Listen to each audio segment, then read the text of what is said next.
Assalamualaikum warahmatullahi wabarakatuh. Alhamdulillah, wassalatu wassalamu ala rasulillah, wa la hawla wa la quwwata illa billah, amma ba'd. Amsayna ala fitratil Islam wa ala kalimatil ikhlas wa ala dini nabiyina Muhammadin sallallahu alaihi wasallam wa ala millati abina Ibrahim hanifan muslimah wa ma kana minal musyrikin. Yang saya hormati Ibu Ketua Pengurus Ranting Aisyah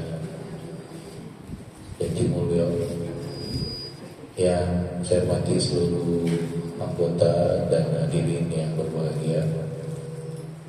Marilah melalui majelis ini pertama kita bersyukur kepada Allah Subhanahu wa taala karena kita diberikan taufik untuk menempatkan diri kita sore hari ini di majelis ilmu. Ada banyak pilihan kegiatan sore hari ini, maka kita akan santai-santai bersama keluarga, menonton karnaval dan lain sebagainya. Tapi rupanya Allah memberikan kita taufik untuk menghadiri, melangkahkan kaki ke majelis ilmu. Dalam hadis Nabi, majelis ilmu itu adalah majelis yang dinaungi oleh malaikat. Sudah tentu ini suatu kesyukuran bagi kita. Pilihan-pilihan kegiatan yang bermanfaat itu tanda bahwa kita menggunakan hati nurani kita, akal sehat kita, agar apa yang kita hasilkan adalah yang terbaik untuk kehidupan kita di akhirat. Nabi mengatakan min husni islamil mar'i tarkuhu ma la ya'ni. Di antara keunggulan Islam seseorang adalah meninggalkan apa yang tidak bermanfaat baginya. Jadi semakin kita mampu menyeleksi yang tidak bermanfaat bagi kita, maka semakin unggul keislaman kita. Jadi tidak hanya melakukan ketaatan-ketaatan, tapi bagaimana kita menyeleksi berbagai kegiatan yang mungkin ada di hadapan kita, kemudian kita memilihnya dengan bismillah, dan kemudian kita hadir ke kegiatan yang bermanfaat itu. Insya Allah itu akan memberikan dampak yang baik di dalam kehidupan kita. Ibu-ibu yang dirahmati oleh Allah, saya diminta untuk bersama ibu-ibu mengulas tentang bagaimana tuntunan sholat. Kita akan membahas bagaimana gerakan-gerakan sholat terlebih dahulu, dari takbiratul ihram sampai dengan salam. Mudah-mudahan dengan bahasan ini ada peningkatan kualitas sholat kita dari sisi kita mengikuti Nabi Sallallahu Alaihi Wasallam. Karena seluruh ibadah, wabil khusus ibadah sholat, itu diperintahkan melakukannya dengan mencontoh Nabi. Hadis yang sering kita dengar itu bunyinya apa? Shollu kama ra'aitumuni usolli.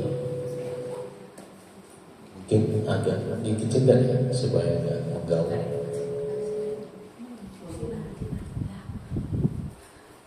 Karena tidak terlalu jauh, jadi insya Allah bisa terjangkau suaranya.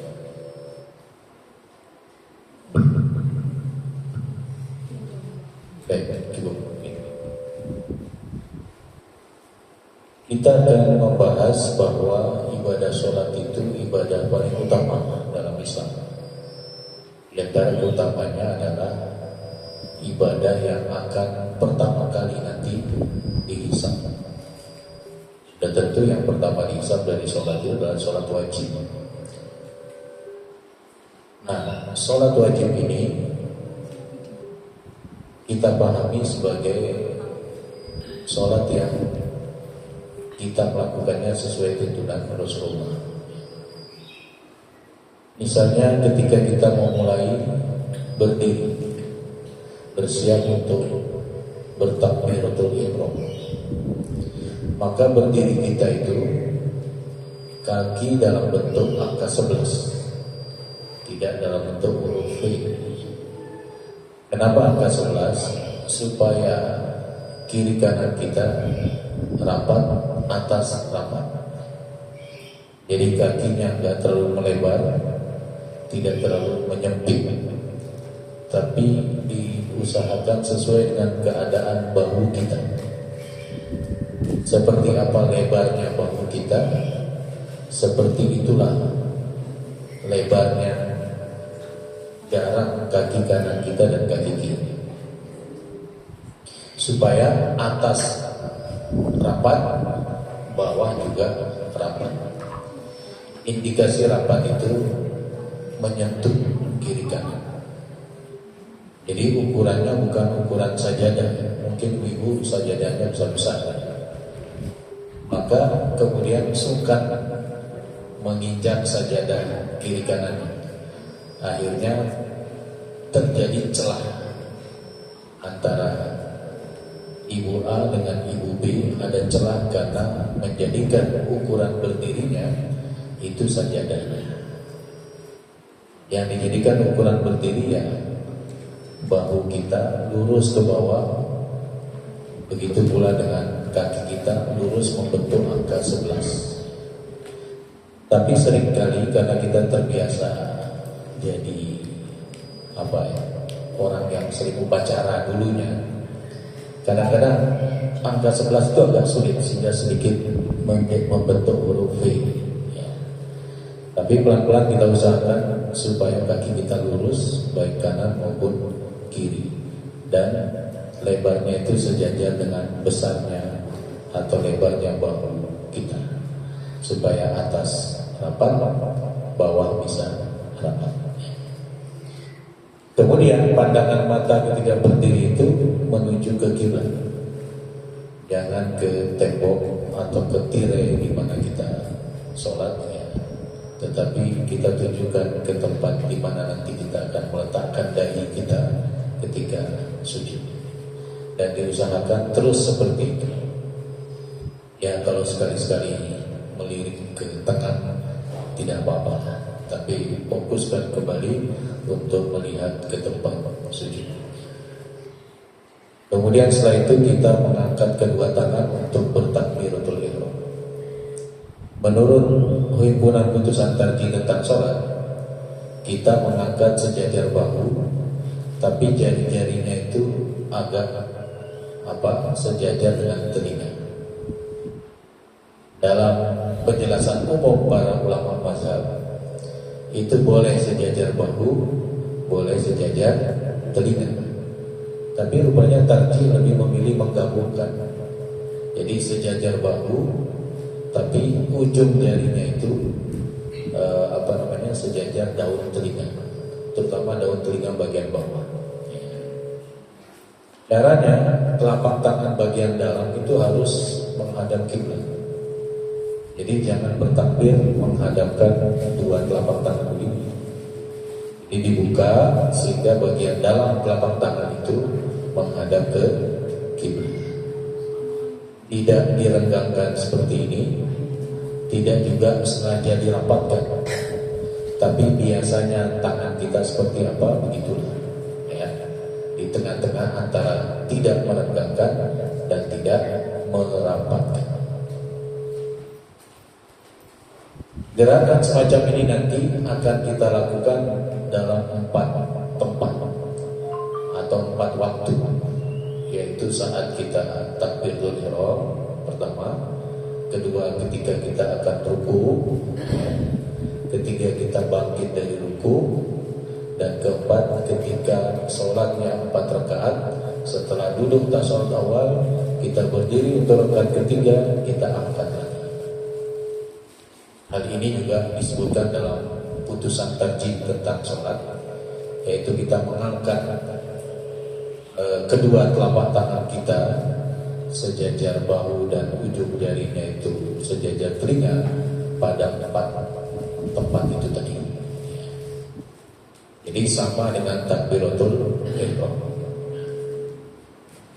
Setelah kita bertakbiratul ihram, nah, jadi takbiratul ihram itu adalah takbir mengawali sholat. Jadi nama atau sebutan takbiratul ihram itu adalah takbir yang mengawali sholat. Jadi semua takbir yang mengawali sholat disebut takbiratul ihram. Kenapa ada ihramnya? Karena kita mengharamkan diri kita atau orang yang sholat itu mengingat selain Allah setelah takbiratul ihram. Tapi rupanya setan gak mau. Setan maunya kita tidak khusyuk dalam sholat. Karena itu setiap kita sholat itu ada saja datang setan mengalihkan pikiran dari seharusnya mengingat Allah kemudian menjadi mengingat ya macam-macam lah. Mungkin ibu-ibu sholat asar tadi barusan, wah nanti ada pengajian ranting. Wah sementara anak saya ngajak nonton karnaval. Artinya banyak upaya-upaya setan, namanya setan konsen ya. Setan yang datang ke hati kita ketika sholat itu setan apa? Konsen ya, jadi jangan beri nama putranya dengan konsen ya, itu nama setan. Spesialis pengganggu saat sholat. Bagaimana kalau sudah terlanjur diganggu, dialihkan? Ya segera fokus lagi. Jadi yang namanya khusyuk, itu bukan berarti terus ingat Allah dari takbir sampai salam. Tapi sekali waktu mungkin teralihkan itu ingatan untuk mengingat Allah itu teralihkan. Tapi jangan biarkan larut sampai salam. Ya, harus kembalikan lagi. Karena itu yang dikecap dalam surat Al-Maun, fawailul lil musallin alladzina hum an salatihim sahun. Orang yang lalai dari sholatnya untuk dikerjakan di awal waktu sampai habis waktunya. Itu makna dari an sholatihim. Tapi kalau fi sholatihim, maka setiap bentuk gangguan yang kita perturutkan dalam sholat, fi ya, semua kita kena, gak ada yang selamat. Karena setiap orang pasti terganggu ketika sholat itu. Nabi saja pernah terganggu dengan tirai yang dihadiahkan oleh seorang sahabat, kemudian oleh ibunda Aisyah diletakkan di rumah, dinding rumah. Nabi sholat. Nabi yang sudah sangat konsentrasi itu bisa terganggu dengan motif tirai. Kalau bisa ibu-ibu jangan pakai mukena yang bunga-bungaan ya, pakai yang polos lebih aman untuk tidak mengganggu orang yang sholat di belakangnya. Karena bisa mengganggu, apalagi kalau terlalu indah itu motifnya bisa mengganggu. Bapak-bapak karena bajunya bebas itu seringkali pasti mengganggu. Kalau lagi bukan pasti mukena putih atau mukena polos itu lebih memberi rasa nyaman bagi yang sholat di belakangnya atau di sampingnya. Jadi bersedekah, kita lanjutkan dengan bersedekah. Bersedekah itu apa? Meletakkan tangan kanan di atas tangan kiri di dada. Jadi caranya setelah kita takbir tadi langsung saja, tidak perlu diputar. Karena ada yang memutar. Alasannya kanan dulu kena baru kiri. Padahal tidak ada tuntunannya. Jadi langsung aja. Jadi bersedekah adalah meletakkan tangan kanan di atas tangan kiri. Di mana meletakkannya dan bagaimana caranya ada tuntunannya. Jadi meletakkannya di 3 tempat.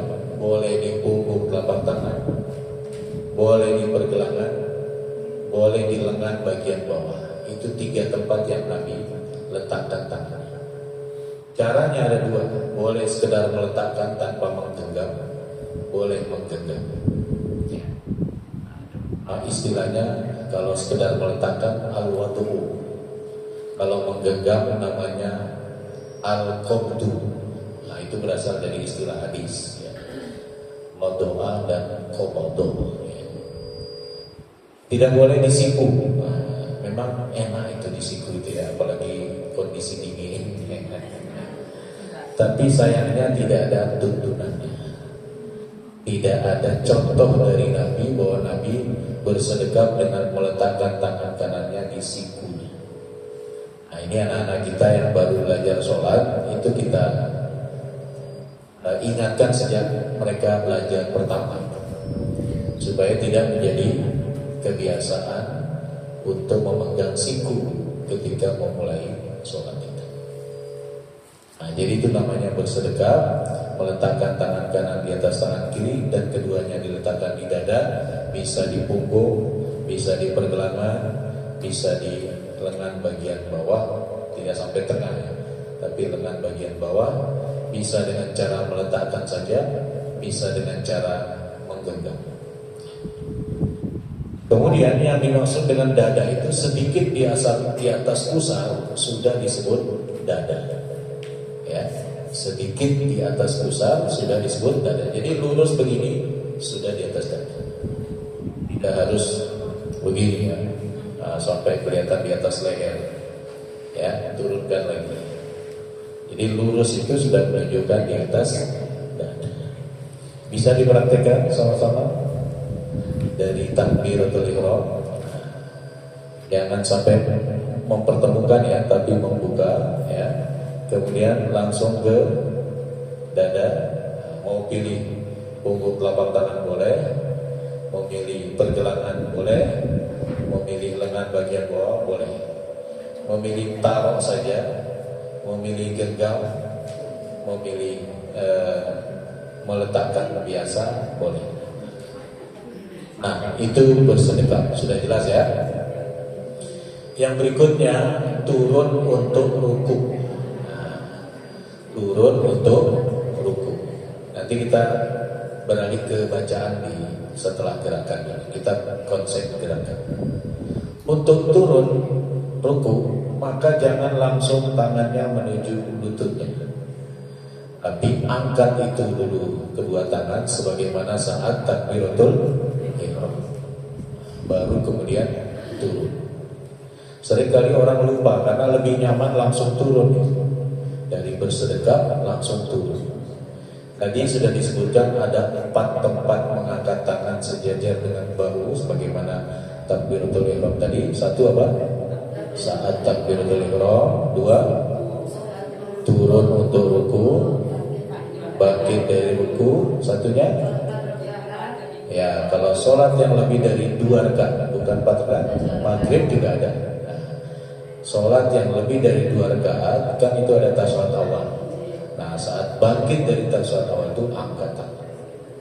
Selebihnya tidak ada angkatan. Di tempat-tempat yang lain tidak ada angkatan. Bangkit dari sujud, duduk antara 2 sujud, tidak perlu angkatan.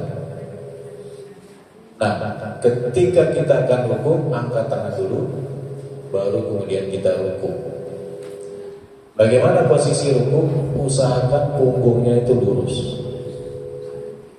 kepalanya selurus dengan punggungnya, tidak terlalu mendongak ke atas, tidak terlalu mendongak ke bawah. Nah, supaya punggung ini lurus, maka ibu-ibu menggenggam bola lutut. Jangan pegang paha, jangan pegang betis. Nabi memegang bola lutut. Kalau sudah memegang bola lutut, insya Allah punggungnya bisa lebih lurus. Sampai-sampai ada sahabat itu yang mengatakan seandainya diletakkan sebaskom air, maka airnya akan jatuh. Saking lurusnya. Itu hanya indikator lurus itu. Kalau diletakkan sebaskom air, maka tidak akan jatuh airnya karena punggungnya lurus. Kemudian pandangan mata ke tempat sujud. Seringkali bapak-bapak itu pandangan matanya ke jari-jari kakinya, dilihat kukunya kok panjang. Kalau ibu-ibu kan selamat dari itu karena mukenanya menutupi kakinya.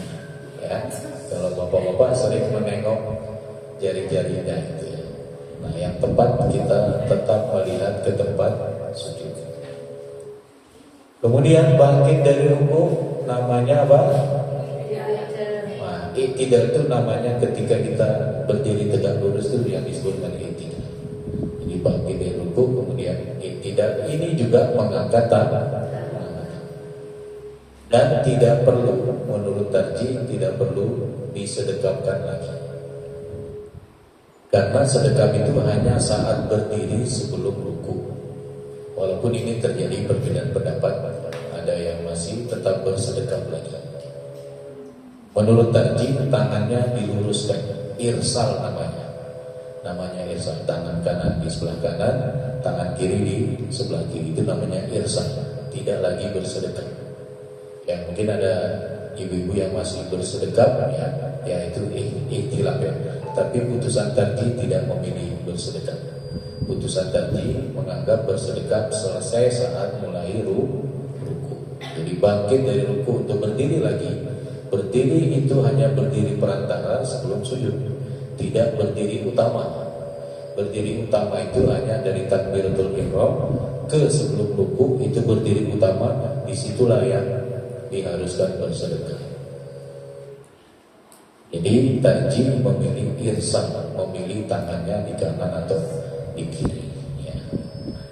Setelah itu, saya jelaskan sebelumnya, ada namanya tumak nina. Tumak nina menurut para ulama tidak langsung bergeser ke gerakan berikutnya, kecuali setelah satu tarikan nafas atau satu durasi bacaan. Ada tenang sejenak sebelum memulai gerakan berikutnya. Itu tumaknina. Di mana ada tumaknina? Satu saat ruku, dua saat i'tidal, bangkit dari ruku kemudian i'tidal, tiga saat sujud, empat saat duduk antara dua sujud. Ini disampaikan Nabi dalam hadis yang cukup panjang. Ada seorang sahabat itu sholat sendiri. Dia cepat-cepat sholatnya, seperti burung yang mematuk makanannya. Setelah selesai salat, dia datang kepada Nabi mengucapkan Assalamualaikum. Nabi menjawab, tapi Nabi memberi pesan yang cukup mengagetkan dia. Irji wa sholli wa innaka lam tusolli. Kembali kamu ke tempat sholatmu, sholat lagi, kamu belum sholat. Kenapa? Karena dilihat oleh Nabi cepat-cepat tadi. Ternyata cepat-cepatnya itu dianggap oleh Nabi belum. Di zaman kita sekarang ini ada juga yang seperti itu. Ya, di Blitar itu ada kecamatan Danau ya. Dan itu pesantren yang cukup lama.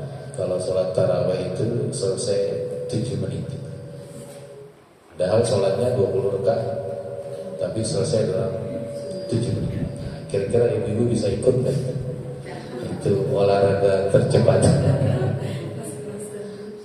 Itu ternyata masih terjadi. Akhirnya MI Jawa Timur beranjak sana ke tempat pesantren itu dan menghimbau untuk tidak terlalu cepat seperti itulah. Ya, cepatnya mungkin standar lah, jangan sampai cepatnya itu seperti gimana itu gak teratur sudah. Dan itu diminati ternyata terutama oleh pemuda-pemuda karena cepat selesai. Sudah selesai sholat tarawihnya dan tidak begitu lama. Jadi bacaan Fatihah hanya kelihatan saat Bismillah dan Amin Waldon itu saja. Tengahnya itu nggak kebaca, lagi cepatnya. Nah, kemudian Nabi mengajarkan orang ini yang tidak tahu cara sholat yang benar itu. Dalam hadisnya itulah ada kata-kata watma'in, tenangkan dirimu. Nah, di 4 tempat tadi. Ruku, i'tidal, sujud, duduk antara 2 sujud. Itu maknina itu tidak langsung bergerak setelah bacaan selesai, tapi tunggu sejenak, kira-kira 1 tarikan nafas atau kira-kira 1 durasi bacaan. Ya, kita baca Subhanarabbiyal azim, ya 1 durasi bacaan itu.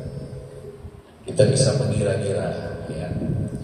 Nah, itu tadi i'tidal ya. Kemudian kita akan turun sujud. Apa pilihan tarjih untuk turun sujud? Pilihannya mendahulukan lutut ya. Kecuali sudah sepuh, gak kuat, kondisi sakit, mau taruh tangan duluan yang boleh. Karena terjadi perbedaan. Ada yang tangan duluan turun baru lututnya, tapi pilihan tarjih lutut dulu baru tangan. Kalau ibu-ibu biasa yang mana dulu? Tangan dulu atau lutut dulu? Oh. Pilih dua-duanya. Ngaku setelah tua tangan dulu. Oh iya, kalau sudah tua, itu kata Ustaz tadi ada yang hidayah betul. Jadi Nabi membagi masa usianya itu ada masa sanggupnya, itu bagian lutut. Ketika sudah agak sepuh itu mulai pakai tangan. Itu kata Ustaz tadi hidayah ya. Tapi tadi hanya memberikan satu pilihan. Ya, memberikan satu pilihan yaitu lutut dulu. Nanti kalau bangkitnya tangan dulu baru lutut, kebalikannya. Kemudian sujud, posisi sujud. Yang pertama yang harus ibu-ibu ketahui dalam posisi sujud ini ada istilah bersandar saat sujud itu dengan 7 tulang. Sab'atu aqzam dalam hadisnya. Apa itu 7 tulang? Tulang wajah yaitu dahi dan hidung. Jadi Nabi menyebut dahi tapi menurunkan tangannya ke hidung. Maka dahi ini kena, hidung juga kena tempat kita sujud itu. Jadi baik hidungnya mancung maupun tidak mancung ya harus kena ya. Yang 2 dan 3 telapak tangan. Telapak tangan aja, nggak keseluruhan tangan, tapi telapak tangan. Yang ke-4 dan 5 lutut, 2 lutut, ya 4, 5, 2 lutut. Yang ke-6 dan ke-7 2 kaki, tapi kakinya jari-jarinya. Nah jari-jarinya itu tidak sekedar berdirikan begini, tapi agak ditekuk sedikit sehingga ujung jarinya itu menghadap ke kiblat. Jadi itu 7 tulang yang harus mengenai tempat sujud. Yang lain lagi terkait sujud ini, kata Nabi, jangan sujud seperti duduknya binatang buas. Bagaimana binatang buas bagaimana? Nah, dia menyandarkan kaki depannya yang kita anggap tangan ke tanah. Jadi ibu-ibu harus angkat sikunya itu. Memang lebih nyaman ya. Bahkan ada ibu-ibu itu begini, dimasukkan itu pinggangnya. Nah, jadi ini harus diangkat sikunya dan sedikit dibuka untuk ibu-ibu, bapak sedikit agak lebar. Ibu-ibu sedikit membuka, tidak mendempetkan ke pinggangnya, tapi dibuka. Indikatornya dalam hadis Nabi kalau sujud itu kelihatan ketiaknya yang putih. Kira-kira menurut logika kelihatan ketiak yang putih itu buka atau tutup? Buka pasti. Ya. Nah, untuk ibu-ibu buka sedikit, bapak-bapak agak lebar tapi tidak terlalu lebar yang mengganggu kiri kanannya. Jadi itu sujud ya. Yang pertama dari 7 tulang, tidak boleh sujud seperti duduknya binatang buas, artinya sikunya diangkat, kemudian jangan mendempetkan sikunya ke pinggangnya tapi dibuka. Yang ketiga ada rongga di bawah lambung. Nah, rongga di bawah lambung. Karena itu supaya ada rongga, ya kita dalam hadis itu disebutkan rongganya itu bisa masuk anak kambing. Ya mungkin ukurannya orang Arab ya. Kalau orang Arab kan besar-besar. Mungkin kita anak apa? Anak kucing. Ya ukuran anak kambing boleh lah ya. Artinya ada rongga itu. Bisa masuk anak kambing atau anak kucing lah ke bawah perut kita. Kemudian apakah kakinya renggang atau kakinya rapat? Itu boleh kedua-duanya. Yang mengindikasikan kaki rapat itu waktu Ibunda Aisyah malam-malam mencari Rasulullah dengan tangannya, kan suasana gelap. Tadi tidur berdua, dicarilah oleh Ibunda Aisyah. Kemana ini Rasulullah? Rupanya tangan Ibunda Aisyah ini mengenai kedua telapak kaki Nabi. Kalau mengenai kedua telapak kaki Nabi, itu artinya kakinya rapat atau renggang? Rapat, karena kedua kakinya. kedua telapak kakinya. Kalau salah satu dari telapak kakinya berarti benar. Itu saat sujud ya. Kemudian tidak boleh perut menyentuh paha. Ya. Sebagaimana tidak boleh paha belakang menyentuh betis. Tapi insya Allah itu aman, gampang ya. Kecuali orang yang ekstra gemuk ya mungkin agak sulit menghindari ketemunya perut dengan pahanya. Ya, ini dia kesulitan untuk itu ya. Kemudian setelah kita sujud, kita duduk antara dua sujud. Sebenarnya ada 4 macam duduk dalam sholat ini. Yang kita kenal pertama namanya duduk iftirash. Duduk iftirash ini dalam tarjih Muhammadiyah duduk ketika tasyahud awal. Ya, yang ada tasyahud keduanya. Kalau nggak ada tasyahud keduanya, tidak ada duduk iftirash. Seperti sholat subuh. Sholat subuh kan cuma 1 tasyahud, maka nggak ada duduk iftirash. Dia langsung duduk tawa. Duduk iftirash itu menduduki kaki kiri, menegakkan kaki kanan semampu jarinya. Kalau mampu jempolnya aja ya nggak apa-apa. Kalau mampu 5-5-nya bagus ya. Kalau mampu 2 jari ya nggak apa-apa. Pokoknya ditegakkan, jangan dibiarkan begini menghadap ke belakangnya, tapi usahakan menghadap ke arah kiblat sesuai kemampuan. Dan ini biasanya terlatih sejak masih kecil ya. Kalau terlatih sejak kecil itu akan sempurna gerakannya. Tapi kalau misalnya baru belajar sholat di masa sudah agak dewasa ya, itu mungkin agak sulit untuk menyesuaikan ya. Tapi diusahakan. Itu namanya duduk iftirash. Sedangkan duduk tawarruk, kaki kiri yang tadi diduduki masuk ke bawah kaki kanan. Sehingga duduknya di mana? Ya duduknya di lantai atau di karpet atau di sajadah itu. Kaki kanan tetap dalam posisi tegak dan jari-jarinya menghadap ke kiblat semampunya. Mampu jempol aja yang gak apa-apa. Kemudian ada namanya duduk antara 2 sujud. Duduk antara 2 sujud ini sama dengan duduk iftirash, yang membedakan jari tangannya. Kalau duduk iftirash di tasyahud awal itu jari tangannya ditunjuk, telunjuknya menunjuk, yang lainnya menggenggam. Tapi kalau duduk antara 2 sujud tidak digenggam, dibiarkan hanya ada di pangkal paha atau di lutut.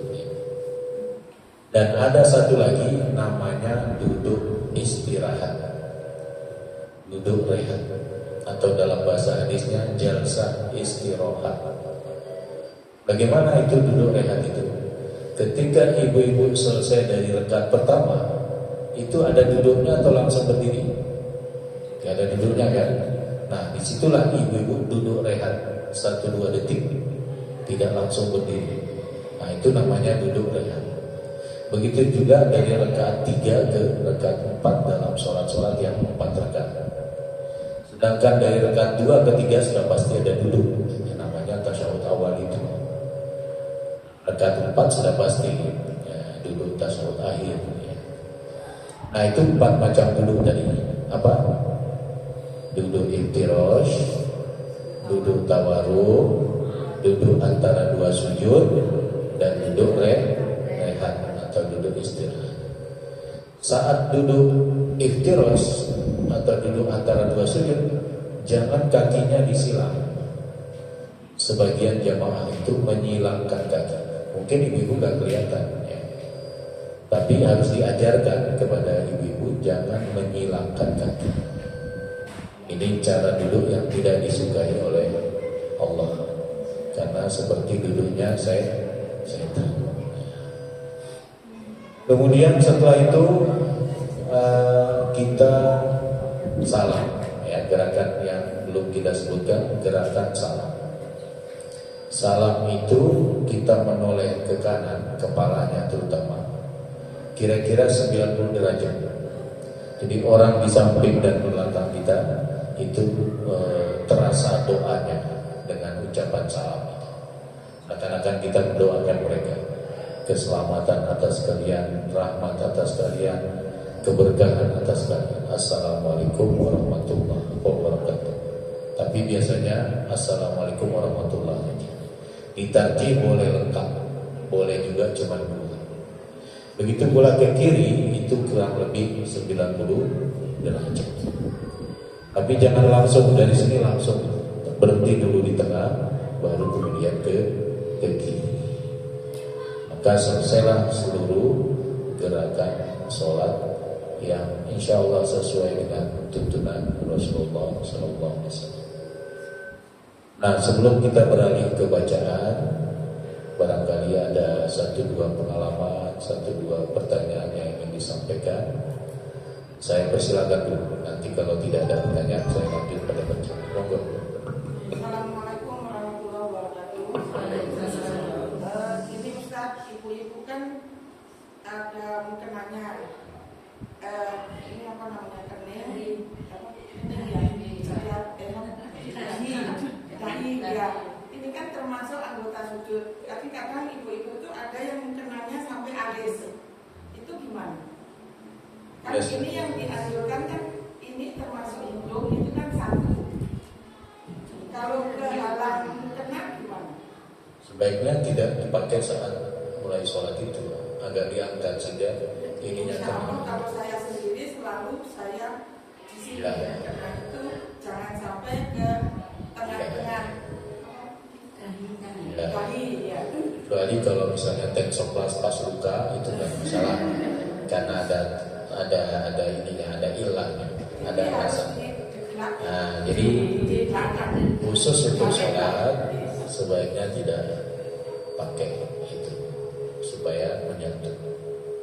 Tapi ada juga yang berpendapat untuk yang dipakai tidak masalah. Jadi masalah itu ketika dia ambil sesuatu, misalnya sapu tangan, kemudian dia taruh, yang tidak boleh. Karena ada sholat orang pakai cadar sehingga hidungnya tidak langsung tersentuh tempat sujud. Alasannya adalah karena itu yang dipakai. Jadi yang dipakai itu kemudian tidak mengapa alas yang dipakai. Misalnya karena lebarnya mukena kita, saat kita ini menghalangi dahi kita secara tidak sengaja, bagian dari mukena kita itu menghalangi dahi kita. Nah, karena itu dipakai maka apa-apa. Tapi lebih baik seperti yang disampaikan tadi, ya kalau sholat itu disediakan untuk mengenai tempat sujud tanpa ada alas yang dipakai lebih awal. Jadi kalau tiba-tiba di tengah sholat ada kain yang kita pakai itu menerpa kita kemudian terkena saat kita sujud, itu terkecuali. Itu pengecualian. Allah. Satu lagi Ustaz. Monggo. Kaki ini kalau harus ngadep ke kiblat. Kebenaran saya pernah kecelakaan masuk paret. Jadi ini waktu itu tidak bisa untuk timpo ini kadang ya selonjor. Tapi sekarang kadang kalau hati saya tidak perintah suruh begini, itu ya harus tangan saya yang beginiin. Itu gimana Ustaz kalau terlanjur kaki ini begini? Ya, kalau misalnya ada sesuatu yang menghalangi karena sakit atau karena sebab operasi, ya nggak apa-apa. Itu kemampuannya terbatas karena pernah jatuh itu tadi. Tapi kalau dia sebenarnya mampu, kemudian dia sengaja tidak membuat jari-jarinya tertekuk menghadap ke kiblat, nah itu yang tidak utama dalam sholatnya, meninggalkan suatu sunnah. Sudah mampu, tapi kadang nunggu perintah. Jadi kadang perintahnya itu melalui tangan. Perintahnya melalui tangan, dibantu dengan tangan. Ya nggak apa-apa kalau dibantu dengan tangan. Bantu dengan tangan. Ya minimal 1 jempol lah, minimal 1 jempol. Kalau tidak mampu, saya juga tidak mampu 5-5-nya. Mungkin kadang-kadang 2 jempol, karena saya agak sedikit gemuk ya. Ya, ada lagi? Monggo. Untuk yang berdiri pada saat kita sholat perlu rapat itu apakah kaki itu harus rapat dengan jamaah sebelahnya itu, ataukah hanya cukup ininya aja, bahunya aja? Karena kadang-kadang saya juga rapatkan orang sana agak isi gitu, diibadatin gitu. Ya, minimal di awal tuh sedikit menyentuh. Ya, saat mau mulai sholat tuh kita sudah pasang dekat kaki kita dengan kaki kiri kanan kita. Begitu pula bahu kita ini juga dekat dengan bahu kiri kanan kita. Dalam pelaksanaan sholat nanti kok berubah, ya. Yang penting kan yang risih itu kalau kita injak jempol teman di kiri kanan yang risih. Tapi kalau sekedar mepet aja, kesentuh dikit itu kan sudah rapat. Nah, yang jadi masalah itu orang konsentrasi untuk merapatkan itu sampai menginjak kaki temannya, jadi yang lain tuh isi tarik dikejar. Nah, akhirnya sholatnya tidak pada substansinya. Sholatnya ini mengambil keutamaan rapat, tapi caranya yang salah. Yang penting di awal saat akan memulai takbiratul ihram itu kita sudah merapatkan. Karena Nabi melarang kita ada celah, karena melalui celah itu setan bisa masuk. Ya, setan bisa masuk itu bukan tidak berbahaya, ya. Berbahaya dari sisi keterganggunya kita dalam sholat. Sehingga penting rapat, sajadah tidak jadi ukuran, tapi rapat. Dan berkenanlah untuk rapat. Yang jadi risih itu kalau kita kejar jempol kaki dan kadang-kadang sedikit diinjak, nah itu yang jadi masalah. Ya, yang penting sudah tersentuh di awal, kok berubah di akhir, kita usahakan sedikit tanpa konsentrasi untuk itu, karena konsentrasi kita pada substansi sholatnya, maka itu sudah memenuhi rapatnya soft dalam sholat. Kadang-kadang kan misalnya kita mau merapatkan, tapi yang sebelah itu dia kakinya nggak selebar bahunya. Ya, nah itu yang jadi masalah. Kita kan nggak perlu harus pejar kakinya harus. Ya minimal kita tadi sudah melebarkan kaki kita sesuai dengan lebarnya bahu kita. Kalau dia seperti itu, maka dia akan rapat dengan kita. Nah, di sini pentingnya semuanya belajar sholat, sehingga apa yang jadi sunnah-sunnah Nabi dalam sholat itu diketahui oleh halayak banyak yang ikut sholat itu.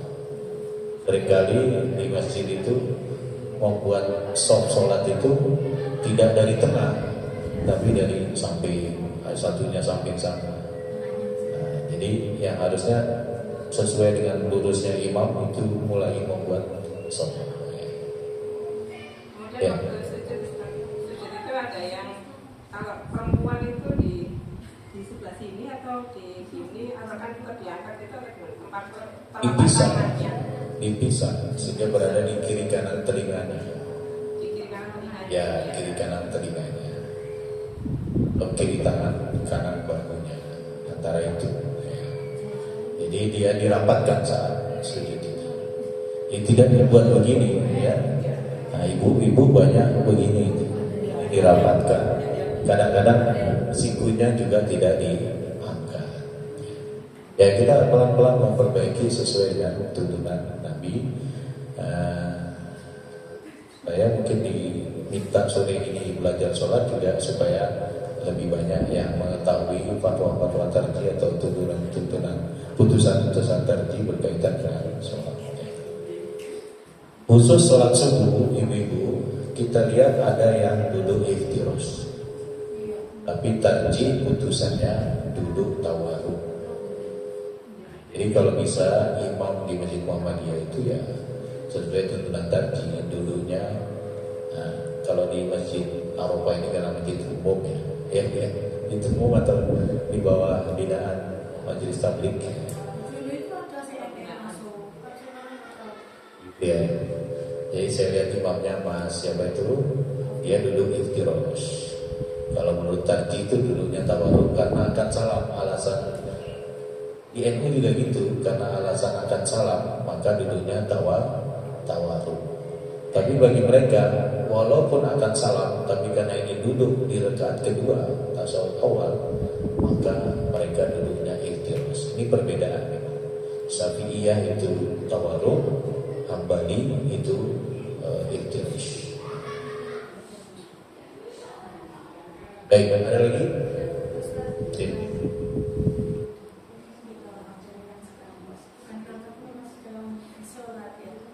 Apakah sholat sunnah itu bisa digabung, misalnya kayak di masjid dengan sholat qobliyah, zuhur atau qobliyah subuh?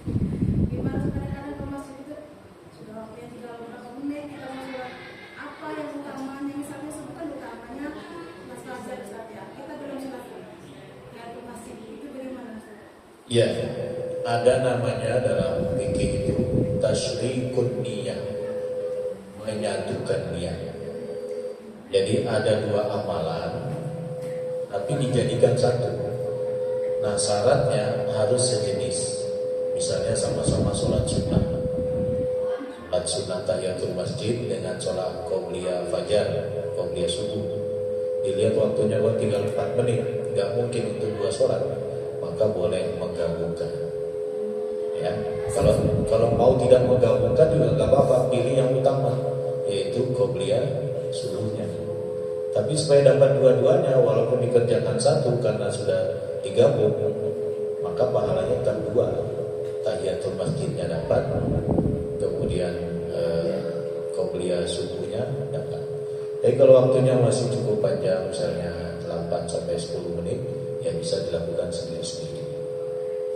Terima kasih, saya ragu baru yang gimana terus kan saya taunya puasa sunnah itu kan bisa digabung, sudah belum pernah dengar saya.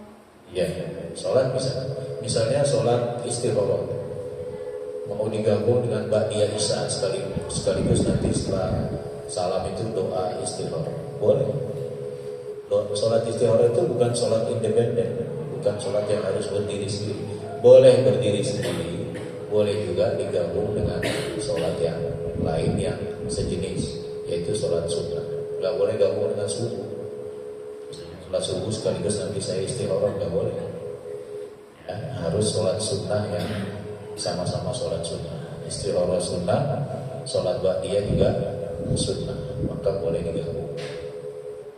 Ustaz ada lagi ini sholat jamaah seperti acara itu kan saya waktu itu mengikuti sholat jamaah isya ya.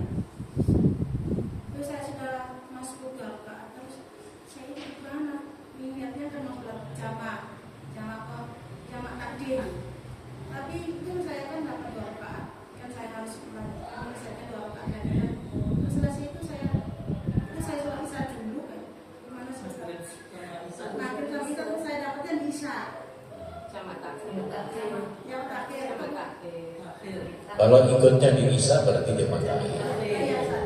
Waktu itu saya sholat maghrib. Dapatnya maghrib itu saya masuk. Terus saya selesaikan. Saya ini sholat isyanya 2 rakaat atau 4 rakaat Ustaz jamaknya itu. Jamak qasar atau tetap jamak ya biasa.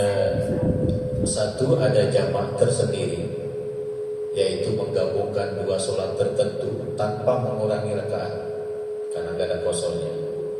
2 ada sholat qasar, kaitannya hanya mengurangi yang 4 jadi 2, gak ada jamaknya.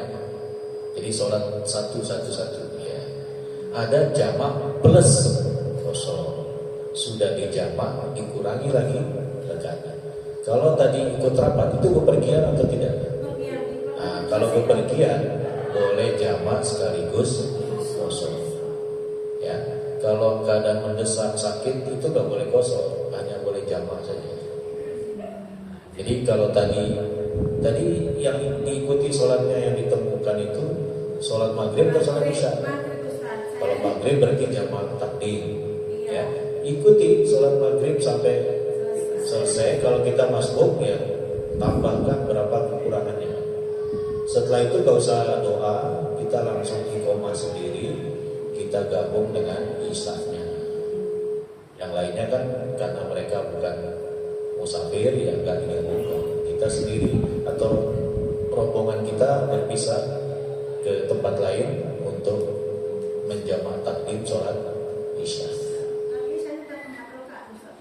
Kalau ingin dikosor karena musafir ya 2. Saya tuh ragu gitu, bingung apa saya harus 2 qasar atau saya jamak seperti 4 rakaat. Ya, yang maghrib kan nggak bisa dikosor.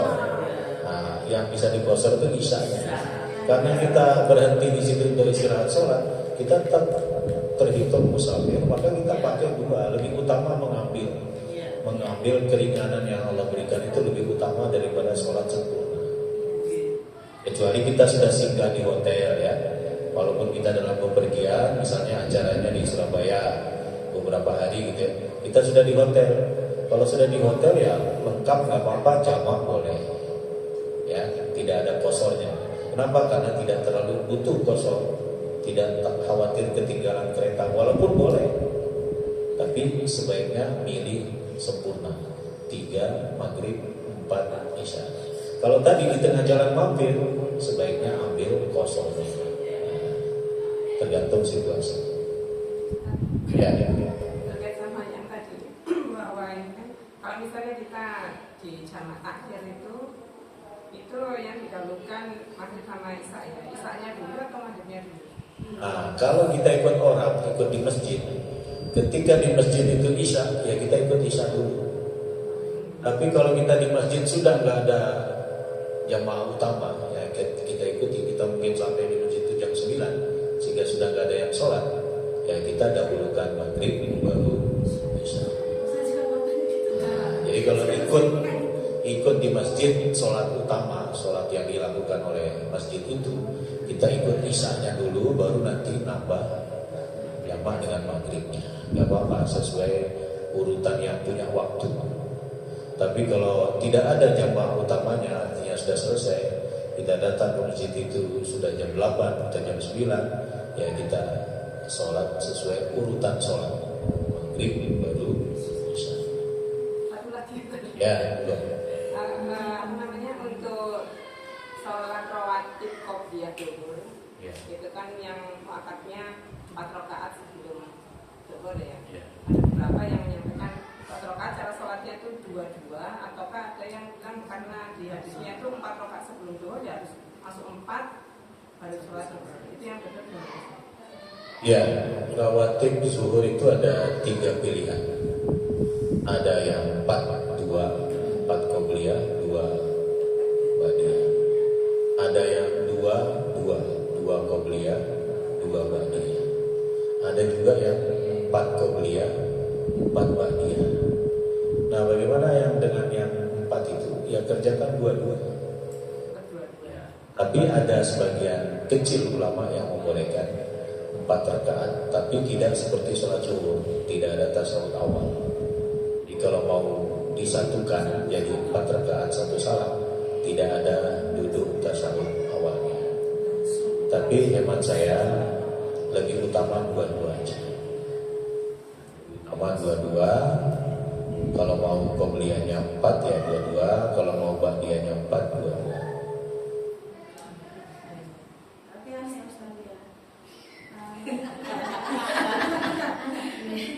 Nanti saya kan misalnya ya, saya mau posisikan dua-dua kan, qobliyah 2. Itu kan saya seperti tadi saya gabungkan tahiyatul masjid sama 2 yang pertama, itu 2 lagi. Boleh kan Ustaz ya? Kan Qobliyah ya. Tapi disambung, jangan jeda terlalu panjang. Nah, disambung. Setelah salam langsung lanjut lagi. Ya. Jangan berhenti terlalu lama. Nanti kesannya cuma 2 rakaat yang pertama. Ya. Jadi kamu tuh kayak gerakan-gerakan sama yang di luar tuntunan sholat. Ketika kita sholat itu terkadang ada refleks ketika kita batuk ataupun bersin gitu, kita langsung mentuk seperti ini terus gimana? Ya itu termasuk gerakan yang dimaklumi ya, dimaafkan karena menyesuaikan. Kan kita diperintahkan supaya ketika menguap itu menutup, maka itu gerakan itu ada dasarnya, artinya ada alasan untuk melakukan gerakan. Ada orang batal kemudian dia pergi keluar, kita masuk ke shop itu juga gerakan kita berpindah itu gerakan yang memang ada keperluannya. Selama ada keperluannya tidak ada masalah. Ya, tapi sebaiknya dihindari terlalu banyak bergerak. Ya, misalnya kakinya ini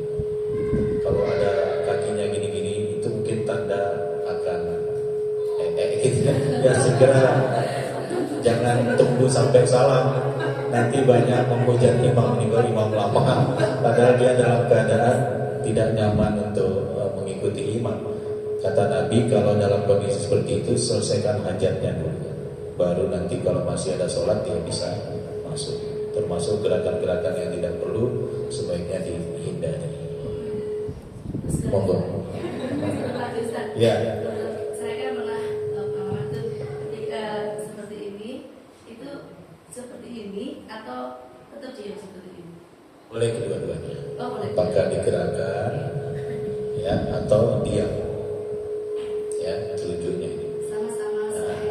Yang harus ibu-ibu ketahui, cara menggenggam itu ada dua. Satu, mempertemukan biasa antara jempol dengan jari tengah seperti ini, yang lainnya digenggam. Dua, dengan membuat lingkaran jari tengah dengan jempol seperti ini sehingga membentuk 35 harap ya. Ini tiganya, ini limanya yang bundar. Nah, itu dua yang disunahkan, yang dicontohkan tadi. Ya. Nah, jangan gini, tinggal angkat. Harus ada genggaman. Ya, karena ada yang seperti ini. Harus digenggam dulu. Apakah memilih genggam begini tadi atau memilih genggam begini? Nah, bolehkah digerakkan? Boleh. Boleh juga tidak. Sampai selesai innaka hamidum majid, tidak digerakkan juga enggak apa-apa. Ya, monggo. Berdasarkan yang tadi Ustaz nyambung yang ketika kita safar, tadi disebutkan Ustaz bahwa utamanya kita ngambil keringanan. Itu apakah dengan segala kondisi walaupun kita sebenarnya mampir-mampir pun nggak masalah gitu. Apakah dengan kondisi seperti itu kita tetap kita tetap mengutamakan mengambil rukhsahnya tadi atau gimana? Ya, berdasarkan hadis, Allah senang ketika keringanannya diambil oleh hambanya. Atas dasar itu kalau mampir-mampir ambil aja. Tapi kalau dalam kondisi sudah berdiam di hotel, misalnya atau di tempat kita, keluarga kita, ya sholat sebagaimana biasa lebih utama. Ini di tengah perjalanan. Kalau misalnya perjalanan, jadi nanti misalnya kita Mampirnya, mampir di sini, ya mampirnya juga santai, mampir di sini, ya. Mampir santai. mampir di sini, gitu. Tetap lebih utama mengambil keringanan dari Allah untuk membuat Allah senang. Ya, Allah senang ketika rukhsahnya, ketika keringanannya diambil. Ya. Ini mungkin terakhir ya, karena saya ada pengajian di Masjid Al-Ikhlas Jalan Raya Langsung. Yang tadi yang apa namanya Pak Sunnah Rawatib Qobliyah dulu tadi. Jadi kalau misalnya kita sudah niat dua-dua ya, Ustaz. Pada saat itu sudah dua, salah atau imamnya komat. Apakah kita meneruskan sholat kita yang kedua Qobliyah itu, ataukah kita berhenti langsung ikut dong? Ya, yang pertama sebelum kita lanjutkan, kalau ada timer, indikator timer, kita lihat dulu. Ya kalau misalnya nggak ada. Ya, kalau misalnya nggak ada, kita tidak tahu, batalkan sholat sunnah untuk mengikuti sholat wajib. Ya. Termasuk kalau 1 menit sekalipun, ya boleh kita sholat semampunya. Ya, barangkali yang akan mengumandangkan iqamah itu lihat-lihat dulu. Masjid yang biasanya ada masjid yang gitu, tapi ada masjid yang saklek harus ikut timer gitu ya. Nah, untuk itu ya kalau misalnya sudah dikumandangkan iqamah, nggak boleh ada sholat sunnah yang lain. Jadi kata Nabi, kalau iqamah sudah dikumandangkan, maka tidak ada sholat kecuali wajib, kecuali sholat wajib. Jadi kita batalkan sampai di mana kita mendengar iqamah ini. Insya Allah yang sudah terlaksana, misalnya baru baca Fatihah, tetap ada pahalanya. Baik ibu-ibu, mungkin karena waktu ya, insya Allah dengan kesempatan kita akan lanjutkan dengan bacaan. Kalau tadi masih seputar gerakan, insya Allah pada sesi berikutnya, pada kesempatan kita lanjutkan dengan mempelajari bacaan-bacaan dalam sholat. Mohon maaf atas segala kekurangannya. Terima kasih atas perhatiannya. Mohon izin saya langsung pamit ke Masjid Jalan Raya Langsung, Masjid Al-Ikhlas. Karena di sana saya jadwal ahad ke-3 dan sekarang ahad ke-3 pas.